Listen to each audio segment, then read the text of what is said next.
Welcome to Bed Crime Stories Podcast. I'm your host, T. Good morning, good afternoon, good evening, bed crimers, wherever you are. To anyone new, a warm welcome. Thank you for checking out the channel. All I ask is that after listening to the video, if you enjoyed it or learned something, that you please hit the like button and consider subscribing. The latest bombshell in the case of the 4 University of Idaho students who suddenly lost their lives on November 13th of 2022, Maddie Mogen, Xana Kernodle, Ethan Chapin, and Kaylee Gonsalves, is that suspect 28-year-old Brian Kohberger allegedly sent one of the female victims, a series of private messages on Instagram 2 weeks before the crime. If this is true, it's confirmation that he was targeting one of the victims and that the crime was indeed personal. But let me just say before I really get into this that Kohberger is innocent until proven guilty. It's really important that we remember that.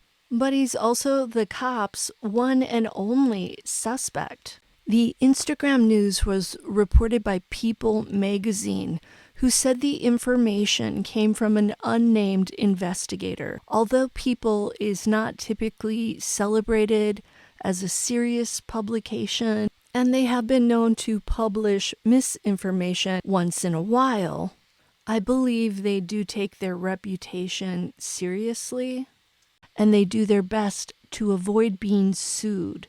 I suspect they did verify this source before publishing this story.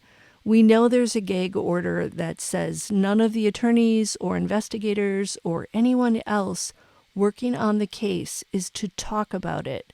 But it seems like in all these cases, someone behind the scenes always leaks information for some reason. It's a dangerous thing to do because it could sway public opinion, and Brian Kohberger, no matter how guilty or suspicious we may think he looks, still has his right to presumed innocence and a fair trial. In the article, People quoted an unnamed investigator as saying this about Kohberger: he slid into one of the girls' DMs several times, but she didn't respond. Basically, it was just him saying, "Hi, how are you?" But he did it again and again. End quote. The article also says that People magazine viewed Brian Kohberger's now deleted Instagram account, and he was following the accounts of Maddie, Kaylee, and Xana, but there was no public interaction. So Kohberger's messages to this female were in private direct messages that only she could see. Hence the reason no web sleuths were able to find any comments from Kohberger on the 3 girls' Instagrams. Kohberger reportedly sent the first message in late October. Then, after not receiving a response, he sent a series of follow-up messages. The article did not say how many follow-up messages Kohberger sent, nor did it say which of the 3 female victims he was messaging. It is possible that the female never saw the messages because Instagram doesn't alert you when someone you're not following privately messages you. The unnamed investigator cautioned that there's no reason to believe that Kohberger was triggered into committing this violent attack because the female failed to respond to him. The source said, and I quote, "There's no indication that he was getting frustrated with her lack of response, but he was definitely persistent." End quote. A lot of us are speculating about which of the female victims Kohberger messaged. Some believe it was Maddie, and there are rumors floating around the YouTube streets that Kohberger was seen at a bar that the girls from King Road went to, and that he was trying to hit on Maddie from what this girl could tell. That is all pure, unverified rumor, so we can't put any stock in it. I personally think it was Kaylee. I base this on the following. 1.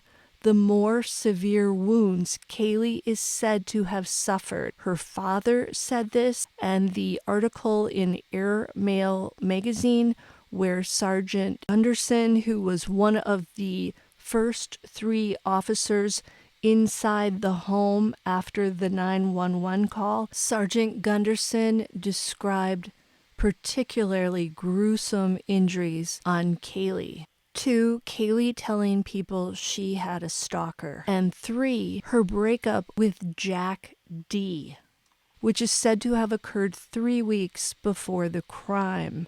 The police believe Kohberger was secretly hanging around the girl's house on King Road for months because of his cell phone pinging off a cell tower near their home on 12 occasions, all but one occurring at night. So why did he just start messaging this female 2 weeks before the crime?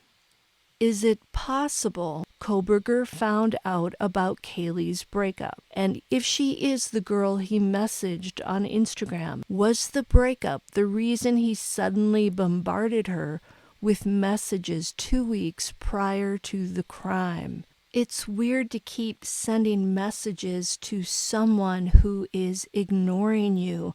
The description of Kohberger's persistent Instagram messaging reminds me of what the mother of Kim Kennelly said about her daughter's experiences with Kohberger back in 6th grade. That's when Brian and Kim both went to Pleasant Valley Intermediate School in Pennsylvania. Back in 6th grade, Kim, with her long blonde locks and lip-glossed smile, looked a lot like Kaylee and Maddie. Kohberger, then a chubby, socially awkward young kid, apparently had his eye on the prize turkey, Kim.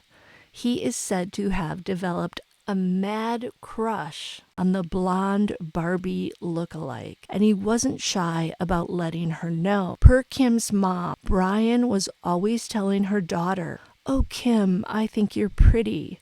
Unfortunately, Kim didn't think he was pretty. Making no effort to soften the blow, Kim, according to her mom, would respond, "Oh my God, leave me alone." But that didn't stop Kohberger from leaving love letters in her locker. At some point, Kim emphatically told Kohberger to buzz off, which supposedly left him brokenhearted.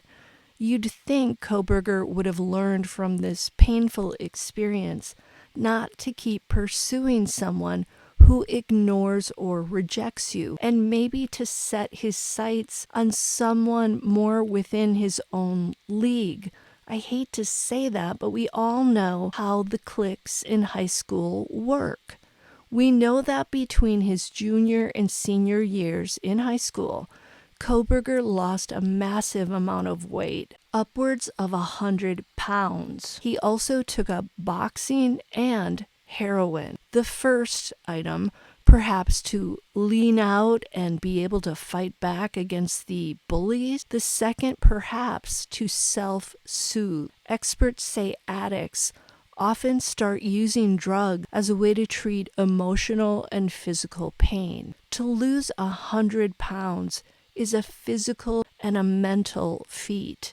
It takes a lot of dedication and self-control. To kick heroin is an equally daunting and monumental task. Psychologist Dr. Linda Papadopoulos, I probably completely botched that, who was on Surviving the Survivor the other day, had this to say about Brian Kohberger. Dr. Linda, I am a registered dietitian who is specialized in eating disorders. He, meaning Brian, may have had a control issue that led him to veganism. If we can't control something in our life, we control what we eat. Is there veracity to this statement? Control is one aspect of eating disorders. Body image is another aspect of eating disorders. Family disruption is another aspect of eating disorders. Again, eating disorders, like much psychopathology, is kind of there's a lot of factors that are involved. In fact, just sort of reading about him and the way he was eating, one of the things that I think I came across, again, I'm not sure how true this is, he had a visual disorder which caused him to kind of see things quite speckled. And apparently he was advised to change his diet as a means of gaining control over this perceptual disorder that he had, this visual disorder that he had. So that might have been a part of it as well. Having said that, I would suggest that this person, interestingly enough, is probably somebody that can regulate and control their behavior. You don't manage to do a PhD without being able to delay gratification, control your behavior. You don't manage to lose that amount of weight without having the ability to delay gratification and control behavior. You don't much, and maybe that, I guess, again, to Dr. Shallow's point, would fit in to the fact that I control, and then this is kind of, I get a high off of the controlled chaos of what I do in this house, perhaps. But I find that interesting that somebody with his background, we're not talking somebody who had even though there's some reference to an addiction issue at a point, but this is not someone who had all through his life addiction issues. It sounds like it was someone that was a good student. So to me, that ability of being able to control, is quite interesting in his personality profile.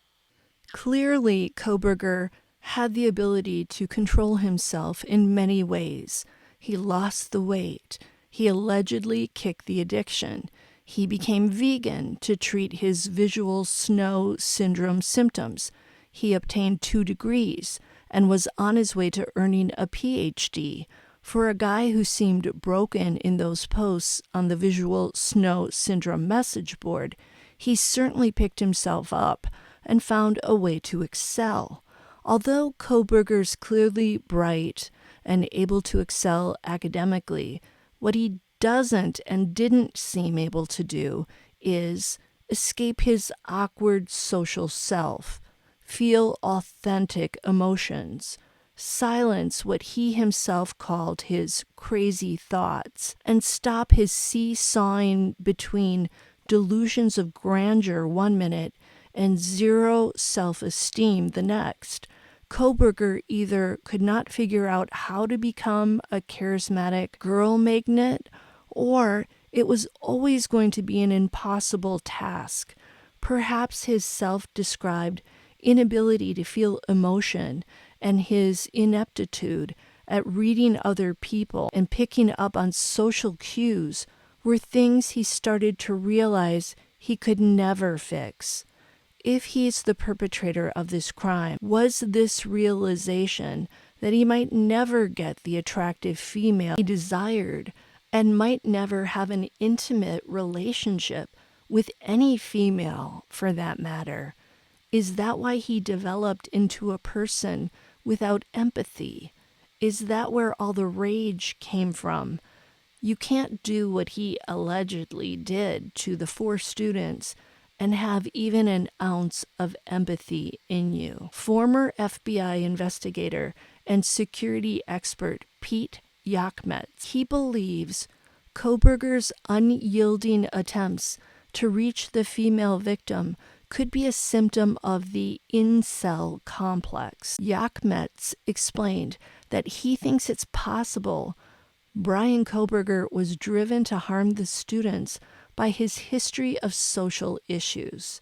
Yakmetz pointed out the brutal nature of the crime in Moscow and Kohberger's experiences of being bullied by classmates in high school and not finding it easy to be accepted and embraced by the popular kids. Yakmetz said, and I quote, "I believe a continued stabbing of a victim indicates an uncontrollable rage and extreme anger. I think he may have developed a sort of incel complex." End quote. I've already talked about incels in previous videos, but let me do a brief definition for those of you who may not be familiar with this term. The term incel refers to involuntary celibate. It is generally used for men who believe they struggle with romantic and intimate relationships due to their physical appearance or personality. Incel really means guys who can't score in the sack because women simply do not give them the time of day. Incels call women, attractive women in particular, Stacies, and they call the men who are successful with Stacies Chads. According to HITC.com, and I quote, the incel worldview centers on the notion that attractiveness is predetermined by genetic factors. This is known as the black pill theory. End quote. Incels tend to turn their frustrations toward women, and really it's more like hatred toward women. And incels have developed an online community where they talk about their issues. Perhaps the most famous incel is Elliot Rodger. He is the guy responsible for the 2014 Isla Vista spree, where he did in 6 people before doing the same thing to himself.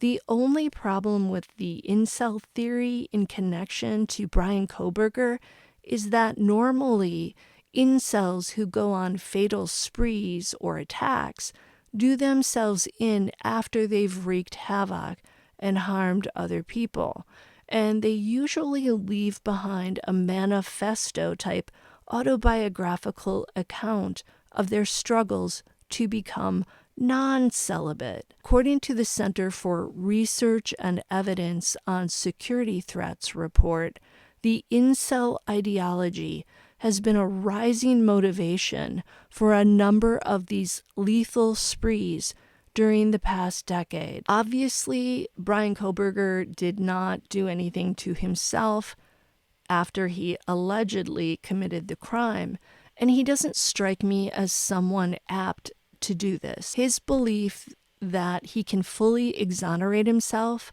tells me he thinks he's not going to be convicted, and he thinks his life will then continue as usual. On to another subject. We're now learning from Insider.com that on the night of the crime in Moscow, police over in Pullman, Washington, responded to a hit-and-run crash in front of Kohberger's Steptoe apartment. According to the Insider article, and I quote, throughout his journey to Moscow, Idaho, and back home in Pullman, Washington, police and sheriff deputies spent hours in front of Idaho slaying's suspect, Brian Kohberger's home, responding to a horrifying hit and run. End quote. Can this case get any weirder? So now we find out that hours before Kohberger headed out in his 2015 white Elantra, the police were in front of his apartment for hours, dealing with a grisly car crash. The crash was reported at 11:40 p.m. on Saturday, November 12th, 3 hours before Kohberger left Pullman and traveled in the direction of Moscow. The crash sent 2 pedestrians to the hospital with serious injuries. Per an eyewitness named Turner Gardner, another name that sounds like it's out of a novel, a man was thrown from the road and a woman lay face down screaming. Gardner described the scene as horrifying. Another witness named Andrea McKenzie told Insider, and I quote, I heard a screech and a loud bang. It was scary. End quote. So per this article, the police took a 19-year-old Kappa Delta sorority member named Carmen E. Fernandez into custody following a manhunt and charged her with vehicular assault and a DUI. I bet her parents aren't too happy about the Greek life after this little incident.